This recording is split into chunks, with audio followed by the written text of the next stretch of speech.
आप सभी का टेस्ट है 15 तारीख को एसएसटी का और रिवीजन क्वेश्चंस चाहिए।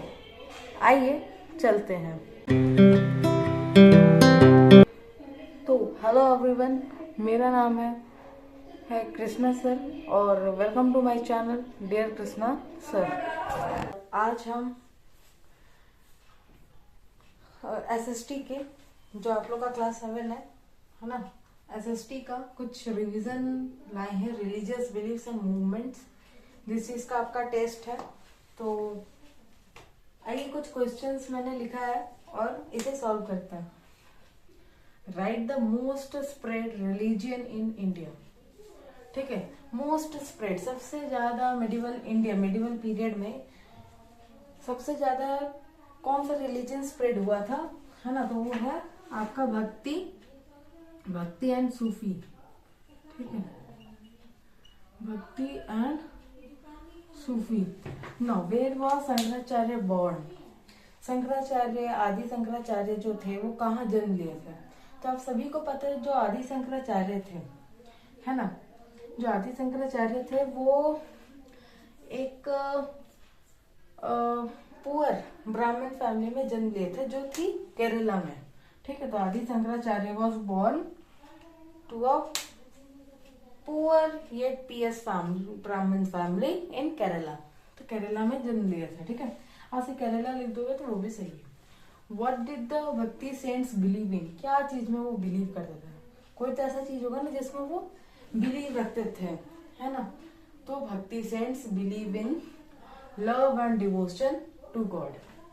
ठीक है, वो प्यार में, डिवोशन में बिलीव रखते थे। Right A note on Mirabai. ठीक है, तो आपको सभी को पता है जो मीराबाई थी, है ना, वो क्या थी? Devotee of Lord Krishna. ठीक है, तो आप लिख सकते हो कि जो मीराबाई थी, Mirabai was a devotee of Lord Krishna. Second point आप लिख सकते हो कि वो किसकी बेटी थी, है ना? तो आपकी बुक में लिखा हुआ है कि Mirabai was a child of Raja Rana Singh Rathore of Merta. ठीक है, वहां के वो राजा थे। ठीक है, मर्ता प्लेस के, तो उसकी वो बेटी थी राजा की। थर्ड पॉइंट आप लिख सकते हो कि वो किससे शादी की थी। तो आप लिख सकते हो कि मीराबाई मैरिड टू,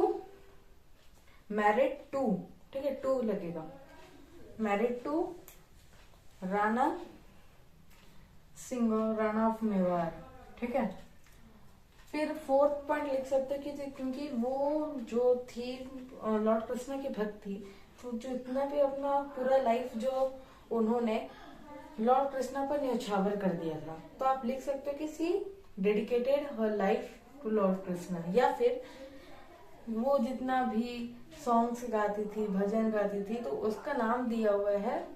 ठीक है, मीराज भजनास, ये नाम है। ठीक है, उनके डिवोशनल सॉन्ग्स का नाम है। तो आप लिख सकते हो कि her devotional songs were called Mira's bhajans expressing her love to Lord Krishna. ठीक है, अब what are the basic teachings of Guru Nanak? Guru Nanak ji का बेसिक टीचिंग्स क्या है? तो गुरु नानक जी ने सबसे पहले सभी को बताया था, अगर आप देखोगे तो उन्होंने कहा था कि नाम जपना। ठीक है, तो आप लिख सकते हो कि remember God name with every breath, हर सांस में भगवान का नाम लेना चाहिए। दूसरा उन्होंने कहा था कि there is only one God. ठीक है, भगवान एक ही है। फिर उन्होंने थर्ड कहा था कि every one is equal in the eyes of God, सभी एक जैसे हैं भगवान की नजरों में। फिर चौथा था कि help everyone when they are in need. Okay, जब वो जरूरत में हो तो उनकी मदद करे। ठीक है, सबकी मदद करे। ये तो हो गया ना। What are the teachings of Sufism? Sufism का क्या टीचिंग्स था, कुछ तो वो भी तो देखो, चाहे भक्ति हो, चाहे सूफी हो, चाहे सिख हो, सिखिज्म हो, सबका एक ही टीचिंग था। ठीक है, एक ही भगवान है, सब समान है गॉड की नजरों में। ठीक है, वो फास्ट रिचुअल्स को नहीं मानते थे, है ना? तो सबका एक ही टीचिंग्स था। तो अगर आप किसी का भी ना टीचिंग्स याद कर लेते हो ना, तो वही चीज सेम अगर लिख के भी आ जाओगे ना, कोई दिक्कत नहीं है। ठीक है, अगर आप भक्ति का याद कर ले तो कि भक्ति का ये टीचिंग्स था, ठीक है। फिर आप वही चीज सूफी में भी लिख के आ गए, बस थोड़ा बहुत चेंजेस करने का जरूरत है, लेकिन अगर आप वही चीज अगर सूफी में भी लिख के आ गए तो कोई दिक्कत नहीं है, ठीक है। सूफिज्म ने भी तो यही कहा था कि everyone is equal in the eyes of God, there is only one God, है ना। गॉड शुड बी वर्शिप्ड, है ना, God should be worshipped by your heart, है ना। Rituals and fast are meaningless, ये सब आप अपने से लिख सकते हो। फिर what are the similarities between bhakti and Sufi saints, क्या सिमिलैरिटीज थी भक्ति और सूफी सेंट्स में। तो similarities between bhakti and Sufi saints are वही, there is only one God, everyone is equal in the eyes of God, है ना। We can reach God by singing the devotional songs, है ना। God should be worshipped by your heart. देखो मैं हर चीज में गुरु नानक जी के बेसिक टीचिंग्स में भी यही बोला, सूफीज्म में भी यही बोला, भक्ति और सूफी सेंट्स के सिमिलैरिटीज में भी यही बोला, यानी सबका जो टीचिंग्स था वो एक था। Adi Shankaracharya philosophy is known as what, याद रखना वेदांतों का नाम सुना हो तो वेदांतु जो था ना, ये याद रखना कि जो वेदांतु था वो आदि शंकराचार्य से रिलेटेड था, फिलोसॉफी से रिलेटेड था, ठीक है। लेकिन क्योंकि ये पास्ट की बात हो रही है तो पास्ट में सबका नाम चेंज था, तो पास्ट में जो वेदांतु का नाम था वो क्या था, वेदांता, सॉरी वेदांता, ठीक है। मैं ये आपको सिर्फ एक्सप्लेन करने के लिए कह रहा हूँ। याद रखना कि जो Vedanta philosophy is known as what, जब भी आदि शंकराचार्य का फिलोसॉफी के बारे में बात होगा तो हमेशा याद रखना कि जो उनका फिलोसॉफी था वो वेदांतों से रिलेटेड था, लेकिन ये क्योंकि पास्ट की बात हो रही है तो इसलिए इसका पहले नाम वेदांता था, ठीक है। अब हु हैज रिटन चैतन्य चरितमृता, चैतन्य चरितमृता ये चैतन्य महाप्रभु के बारे में। एक और बात चैतन्य महाप्रभु के बारे में बता देना चाहते हैं कि जो चैतन्य महाप्रभु थे ना वो वैष्णविज्म, ठीक है, वैष्णविज्म को बंगाल में स्प्रेड किए थे, ठीक है, ये याद रखना। अगर मे भी क्वेश्चन में अगर पूछ दे कि where has Chaitanya Mahaprabhu spread the Vaishnavism, तो आप लिख देना कि Chaitanya Mahaprabhu spread the Vaishnavism in Bengal, ठीक है। अब कौन लिखा था चैतन्य चरितमृता, ये किसके बारे में बता रहा है, चैतन्य महाप्रभु के बारे में। तो याद रखने के लिए हमेशा याद रखना कि ये चीज आपको पढ़ा कौन रहा है, कृष्णा, ठीक है। तो याद रखना कृष्णा, सबसे पहले लिख देना कृष्णा, ठीक है, कृष्णा सर पढ़ा रहा है ना तो कृष्णा लिख देना। अब याद रखना कि जो चैतन्य महाप्रभु का जो दास है वो कौन है, कृष्णा है, ठीक है। तो कृष्णा के बाद क्या लिखोगे, दास, किसका, चैतन्य महाप्रभु का, तो कृष्णा दासा। और जो कृष्णा है ना वो कवियों के राजा हैं, क्या कौन है, कवियों के राजा, तो आप लिख देना कृष्णा दासा कवि राजा, कवि राजा, ठीक है। तो हुआ चैतन्य चरितमृता कृष्णा दासा कवि राजा। आई होप ये क्लियर हो गया। Where had Sufi movement started, कहाँ स्टार्ट हुआ था, तो सूफी मूवमेंट कहाँ स्टार्ट हुआ था, सूफी मूवमेंट कहाँ स्टार्ट हुआ था, वेस्ट एशिया में स्टार्ट हुआ था। हु एस्टैब्लिश्ड खालसा, आपको सबको पता है कि गुरु गोविंद सिंह जी ने एस्टैब्लिश किया था 1699 में, ठीक है। और 5 चीज उसमें जो भी खालसा को अपनाता उसके लिए 5 चीज जरूरी होती है, केस, शॉर्ट हेयर, कच्छा, शॉर्ट्स, किरपान, किरपान को कॉम बोलते हैं, पान, सॉर्ड, ठीक है, तलवार, फिर कड़ा, ब्रासलेट, ठीक है। फिर who found the golden temple, जो सिख जो होते हैं ना वो हिंदू और मुस्लिम के मिक्स है, ठीक है। तो जो गोल्डन टेम्पल पता कौन फाउंड किया था, एक मुस्लिम संत फाउंड किए थे, मैं यहाँ लिख देता हूँ, मुस्लिम संत जिनका नाम था मियां मीर, ज्ञान मिर, गुरु Govind Singh,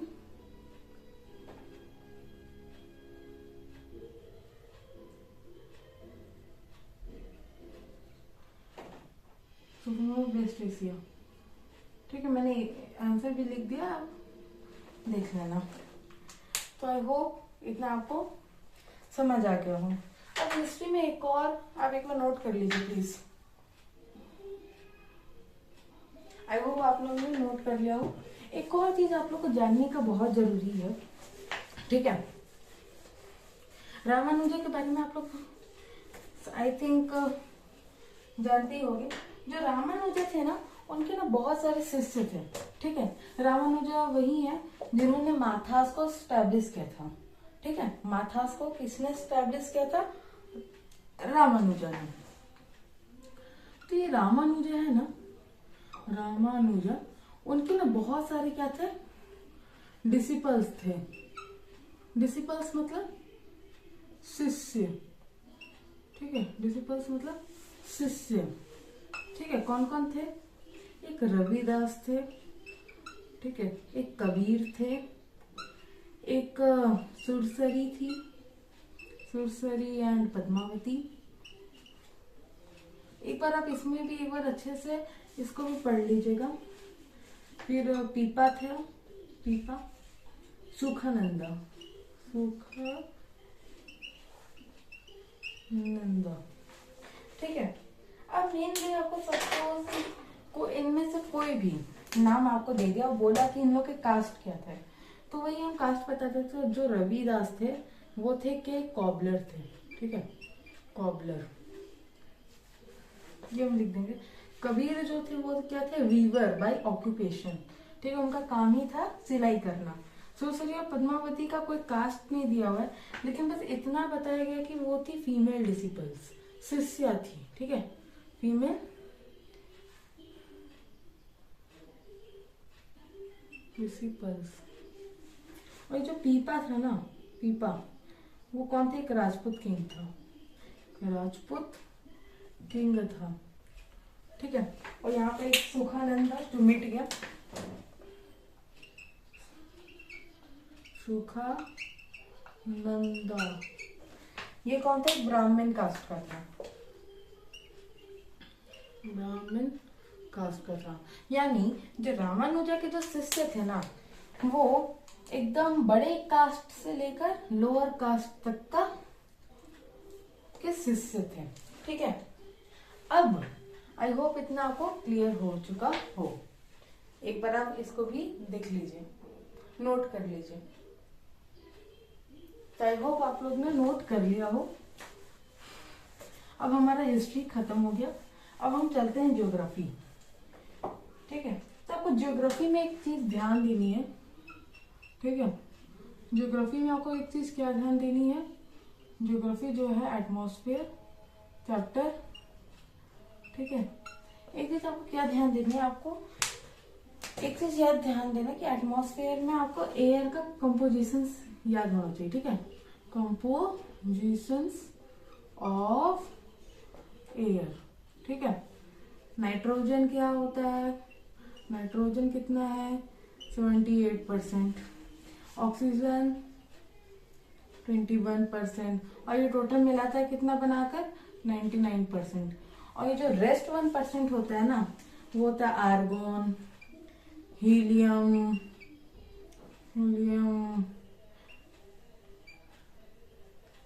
CO2, carbon dioxide etcetera, मिलकर क्या बनाता है? 1% बनाता है, ठीक है। तो ये आपको कंपोजिशन ऑफ एयर याद होना चाहिए, ओके।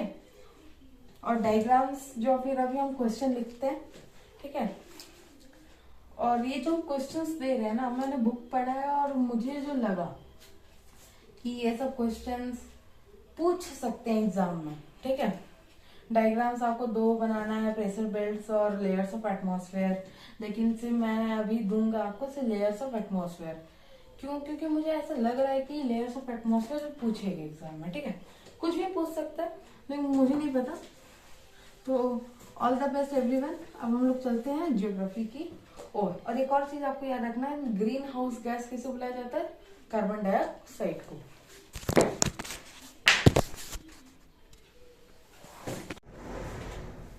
ओके, तो आई होप हिस्ट्री आप लोग ने कंप्लीट कर लिया हो। अब हम लोग चलते हैं ज्योग्राफी की तरफ। तो यहाँ पर मैंने कुछ क्वेश्चंस लिखे, मैं सिर्फ आपको रिवीजन करवा रहा हूँ, ठीक है, टेस्ट के लिए। Now which gas protects from UV rays, ठीक है, अल्ट्रावायलेट रेज से हमें कौन प्रोटेक्ट करता है? तो वो है आपका ओजोन, ठीक है, ozone gas. Now radio communication is possible, it is not possible, it is possible, wait a minute, possible in which layer, ठीक है, कौन सा लेयर में जो रेडियो कम्युनिकेशन है ये पॉसिबल है? तो वो है आइनोस्फेयर, ठीक है। तो थर्मोस्फेयर होता है ना, थर्मोस्फेयर, उसके जस्ट नीचे ना उसका लोअर पार्ट, ठीक है, थर्मोस्फेयर के उसका लोअर पार्ट को ना आइनोस्फेयर कहते हैं, जहां पर रेडियो कम्युनिकेशन पॉसिबल है, ठीक है। Now what is the name where the temperature at which the saturation is reached? उसे हम लोग कहते हैं ड्यू पॉइंट या फिर ह्यूमिडिटी, ठीक है, इसे हम लोग कहते हैं ड्यू पॉइंट या फिर humidity. Now define temperature and atmosphere. आप सभी को पता है कि टेम्परेचर किसको कहते हैं, है ना? Temperature is the term used to express the intensity or degree of heat in the air या in the atmosphere. Now, atmosphere क्या है? atmosphere के बारे में लिख सकते हो ना कि atmosphere is the thick layer of gases, ठीक है, atmosphere is the thick layer of gases, okay, that surrounds the earth like a blanket, ठीक है, thick layer of gases है, ठीक है, जो अर्थ को कवर करके रखता है जैसे ब्लैंकेट की तरह, ठीक है। ना व्हाट इज ह्यूमिडिटी? ह्यूमिडिटी क्या है ना? ह्यूमिडिटी ये भी आप सभी को पता है कि ह्यूमिडिटी मीन्स द क्वांटिटी और amount of water vapour present in the earth, ठीक है, जो वाटर वेपर जो गैसेस फॉर्म में एटमॉस्फेयर में प्रेजेंट है उससे हम लोग कहते हैं humidity. What is wind? The horizontal movement of air, या फिर और आप लिख सकते हो कि the fast movement of air is called wind. Define weather. Weather is the day to day condition, ठीक है। वेदर अक्सर जो लोग हैं ना वो वेदर और इसमें क्लाइमेट में कंफ्यूज हो जाते हैं, ठीक है, कि वेदर जो क्या है ना कि शॉर्ट पीरियड ऑफ टाइम है, ठीक है, जैसे कभी क्लाउडी हो गया तो कभी सनी हो गया, और जो क्लाइमेट है ना, क्लाइमेट एक सीजन है, जैसे रेनी सीजन, क्लाइमेट आप कह सकते हो कि क्लाइमेट हो गया जैसे रेनफॉल, परमानेंट विंड्स, ठीक है, वैसे। तो वेदर क्या है? Day to day condition. Write on the main features of troposphere. Main features of troposphere, troposphere का जो मेन फीचर है क्या? तो आपको पता है कि जो ट्रोपोस्फेयर है वो जो अर्थ से सबसे क्लोजेस्ट लेयर है, ठीक है, उसमें जितना भी फेनोमेना है जैसे फ्रॉस्ट, हेल स्टॉर्म, क्लाउड, है ना, एक्सेट्रा, ये सब यही फेनोमेना ये लेयर में ऑकर होता है, ठीक है। और आप क्या लिख सकते हो कि ये लेयर इसलिए इम्पोर्टेंट है क्योंकि ये बायोस्फेरिक इकोसिस्टम को हेल्प करता है, ठीक है। फिर इसका टेम्परेचर डिक्रीज होता है with the increase in height at the rate of 6.5 degree Celsius per 1 kilometer, that is known as lapse rate, ठीक है। और आप लिख सकते हो क्या कि ये जो इसका जो हाइट है वो 13 किलोमीटर तक है, ठीक है, और पोल्स के साइड में इसका जो हाइट है वो 10 किलोमीटर तक है। फिर 9th number, differentiate between ionosphere and stratosphere. तो ये आप खुद से डिफरेंशिएट कर सकते हो कि आइनोस्फेयर क्या है और स्ट्रेटोस्फेयर क्या है। Define rain water harvesting and what are the merits of it, ठीक है। ये क्वेश्चन जो है ये आपके थिंक एंड आंसर में है, ठीक है। जो मुझे नहीं पता, लेकिन मैंने ऐसा क्वेश्चन दे दिया कि आप ये भी प्रैक्टिस कर लो। तो रेन वाटर हार्वेस्टिंग क्या है? The process of collecting rain water in a storage tank for the future use, ठीक है। व्हाट आर द मेरिट्स, इसके एडवांटेज क्या है? तो इसका मेरिट्स क्या है कि जब भी पानी का स्कार्सिटी होगा तो हम लोग इसे यूज कर सकते हैं, है ना। फॉर फ्यूचर यूज के लिए ये बहुत अच्छी चीज है ना। तो ये सब चीजें हम लोग कर सकते हैं, ठीक है। तो मेरिट्स क्या है रेन वाटर हार्वेस्टिंग का कि तो मेरिट्स क्या है रेन वाटर हार्वेस्टिंग का कि ये फ्लड का जो रिस्क है उसको कम करता है ना। वाटर पॉल्यूशन कम करने में मदद करता है। तो ये सब चीजें हैं। No horizontal and vertical movement of air is known as what? जो हॉरिजॉन्टल मूवमेंट, हॉरिजॉन्टल पता है ना कि ये हॉरिजॉन्टल मूवमेंट मतलब क्या होता है? ऐसे ऐसे मूव करता है। वर्टिकल मूवमेंट ऐसे या फिर ऐसे मूव करता है, ठीक है। तो हॉरिजॉन्टल जो मूव करता है ना एयर, उसे कहते हैं हम लोग विंड। क्या कहते हैं इसे? विंड, ठीक है। जो हॉरिजॉन्टल मूव करता है उसे कहते हैं हम विंड। और जो वर्टिकल मूव करता है, वर्टिकल मूव करता है उसे कहते हैं हम क्या? करंट, है ना। Hot air rises up, cold air sinks down, यही एग्जांपल है, ठीक है। Now draw the layers of atmosphere. तो आपका एटमॉस्फेयर चैप्टर में 2 डायग्राम आ सकता है। एक है एटमॉस्फेयर, लेयर्स ऑफ एटमॉस्फेयर, या फिर प्रेशर बेल्ट्स, ठीक है। लेकिन मैंने यहाँ पे सिर्फ लेयर्स ऑफ एटमॉस्फेयर दिया है, तो आप इसे प्रैक्टिस कीजिएगा। तो जितना भी मैंने ये क्वेश्चंस करवाया हूँ ना, वो सबको आपको प्लीज प्रैक्टिस कीजिएगा। आपको बस एक क्या होगा, रिवीजन हो जाएगा, ठीक है। तो थैंक यू। अब हम लोग चलते हैं सिविक्स की तरफ। तो हिस्ट्री तो कंप्लीट हो गया, अब हम लोग चलते सिविक्स की ओर। तो सिविक्स में what do you mean by women empowerment, ठीक है। What are the jobs that women are doing in the informal sectors, ठीक है। क्या वो काम करती थी, जैसे एग्रीकल्चर, वीडिंग, है ना, होइंग, मिलिंग, बिजनेस, ये सब वो काम करती थी। What do you mean by the term सेवा, ठीक है। SEWA, ये क्या इसका मतलब होता है? Name the social reformers who fought for the rights of women, ठीक है। कुछ सोशल रिफॉर्मर्स का नाम जिन्होंने विमेन के लिए फाइट की थी, है ना, राइट्स, विमेन की राइट्स के लिए फाइट की थी। जैसे दयानंद सरस्वती, राजा राम मोहन रॉय, ज्योतिबा फुले, गोपाल गणेश अगरकर, है ना, ये कुछ नाम्स हैं। फिर what do you mean by protesting, protesting का मतलब क्या होता है। फिर how do women contribute in our economy, ये भी है ना। What are the barriers to self employed women, how has women's movement help women in India.